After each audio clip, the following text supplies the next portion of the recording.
शनिवार शिक्षा अनुसंधान परिचालित institute of veterinary and animal husbandry, Odisha livestock development society एवं ओडिशा वेटरनरी काउंसिल मिलित सहयोग रे सोआ कैंपस रे विश्व प्राणी दिवस पालित हो जाइछे। एही अवसर रे मुख्य अतिथि डाक्टर राव कहिसंती जे प्राणी जगत और मानव समाज अंगांगी भावे जड़ित।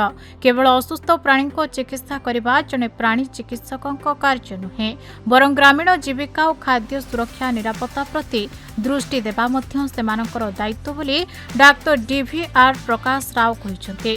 कार्यक्रम रे ओडिशा सरकारक animal husbandry and veterinary science रो पूर्वतन निर्देशक रत्नाकर राउत सम्मानित अतिथि भाव जोग देइथिबा बेले सोआ कुलपति प्रोफेसर प्रदीप्त कुमार नंद अध्यक्षता करबा सह प्राणी माने केवल स्नेहर भाषा बुझुथिबारु सेमानकर जत्न नेबार आवश्यक रहिछि बोली कहिथिले। एही अवसर रे विश्व प्राणी दिवस उपलक्षे आयोजित होइथिबा विभिन्न प्रतियोगिता रे कृति छात्र छात्री को पुरस्कार वितरण करा जायतिला।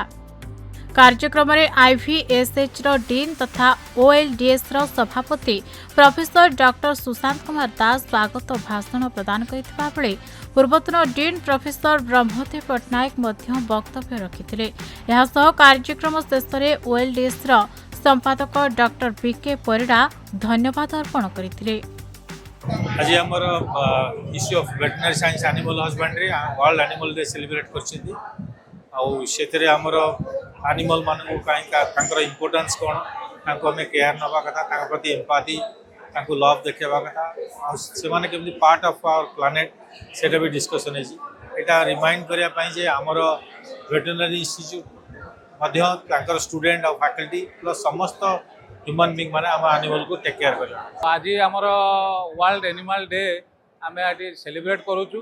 वर्ल्ड एनिमल डे टा प्रति वर्ष 4th October of every year, so it is celebrated as world animal day.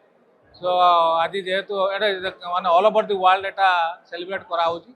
so this is एटा प्रथमे 1925 मसिया आरंभ करा हितला आउ ए वर्ष होची centenary year of world animal day. so हमर जो माने ह्यूमन एनिमल रिलेशन आज दिन को दिन कमी जाउची। फॉरेस्ट डिफॉरेस्टेशन रो हमर सब एनिमल सब एक्सटिंक्ट बहुत गुड़े एनिमल एक्सटिंक्ट हो गले तेणु नेचुरल माने इकोलॉजिकल बैलेंस रे भी बहुत प्रॉब्लम होची। तेणु एनिमल मान को केमिति तांको माने तांको प्रोटेक्शन दिया जिवो आ विदाउट एनिमल ह्यूमन लाइफ भी माने is not possible. World Animal Day, we have a responsibility to animals to look after them. We have to rear animals with passion, and as veterinarians our responsibility is that they are fed properly and they are taken care of properly. And the job of veterinarian is not only to treat them but also to see that they produce optimally so that the people who keep them are also happy. We by these things we remove malnutrition. We see the rural people will have more money because any farmer in this country who has got livestock and poultry along with agriculture never committed a suicide, because he will drink some milk for his family and he will sell some milk, he will eat some eggs, sell some eggs. Livelihood becomes more interesting for him. So that's why we are insisting that livestock and poultry is a must along with the rural population. World animal day प्रति वर्ष 4th October रे celebration करा जाए।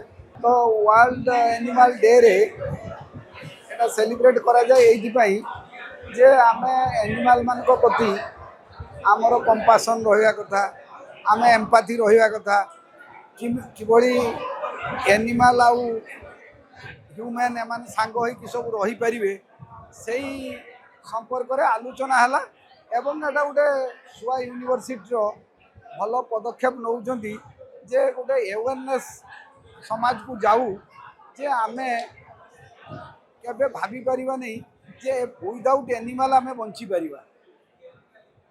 तो आमरो human माने मनुष्य मानकर जीवन जीविका पाई प्राणी मानकर अति मुख्य भूमिका अछि।